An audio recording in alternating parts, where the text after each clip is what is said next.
I'm Stoney Bertz. I'm an artist, MC, from Colorado Springs, living in Denver by way of Shreveport, Louisiana. As a young kid, just growing up, I've always been, I guess, a little bit more masculine, I guess is what my family would call it. It's always been a bit of a question for like when we would go out in public. I remember being at a laundromat when I was like 11 or 12 or somewhere in there, being asked that by somebody like, oh, it's a cute kid, is that a girl or a boy? Like being asked that by classmates, going throughout school, and I didn't really think much of it. I just was like, you know, I clung to that you know, lesbian label, masculine female label for a long time. But as I kind of got out into the world and you know, met people, did some more research and kind of coming across things, you know, non-binary, and I was like, what is that? So I kind of did my research, and then just feeling like I didn't want to, I don't feel 100% female, and I don't feel 100% male. I feel like I kind of, you know, have the energy of both, carry the attributes of both, I guess you want to call that. So that's kind of how I came to my conclusion, and it's been one of the most like comfortable conclusions I've ever made.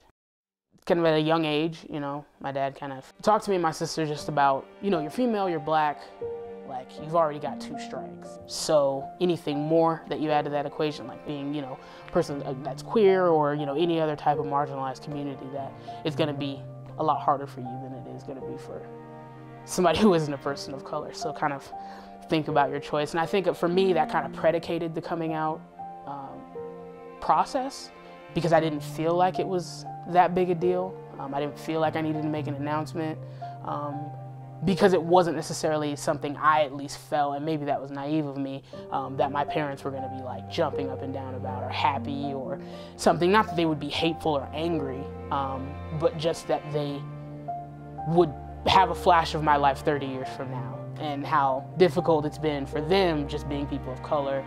And now here I am, not only a person of color, but a part of a marginalized community as well. The bathroom has definitely been a big point of contention for me. You know, it's interesting, I remember seeing like the talk online about the bill that they were gonna pass in like North Carolina, or that they did pass, and kind of the different things that were happening around the country, and I was always like, like in the, you know, it just kind of sat in the back of my mind. And then just kind of going through and like thinking about it in my head, I was like, I've kind of experienced that. I was at the Summit Music Hall, and you know, I had checked in because I was actually doing a set there that night. I checked in, got my wristband and everything, and I remember turning like right to go to the bathroom, and the security guard just like put his hand on my shoulder and like spun me around like I was busted or something. And I just kind of looked at him, and then I assumed by that point he saw like my chest, you know what I mean? And then I was able to use the restroom. But just, you know, things like that of course happened, been yelled at, you know, and as far as like the physical interaction, you know, like I mentioned, I feel like that's something that happens because of, you know, black skin is easy to touch. I think, you know, like the Black Lives Matter movement isn't just like, you know, a lot of people think it's just like a tagline, but there's a reason why people say that, is because, you know, black is seen as more criminal, as more scary, you know, more frightening, as more, you know, just dangerous. So I feel like people going into the bathroom or what have you, no matter what they look like, especially when you have my skin, it's easier for me to, you know, for people to like try to physically stop me. Around September, I was pulled over, and, you know, they kind of, you know, pulled me over, lead it to the car, like, you've been drinking, and asked for my license, my registration. It was very short, you know, very like stinging type of words, like, you know, hey, you've been drinking tonight, need your license and registration. Hang on a second, you know, and they take my ID, they go back to the, you know, vehicle, and then they come back, and then after they return, you know, it's all, you know, sweetie, honey. Like my roadside sobriety test, I'm sure was like, it was like roses and bubbles. Like after that, they made it easy for me to do whatever it was that I needed to do. Everything was, hey, do you need help? And is everything okay? Knowing that when they stopped me, they for sure thought I was a black man.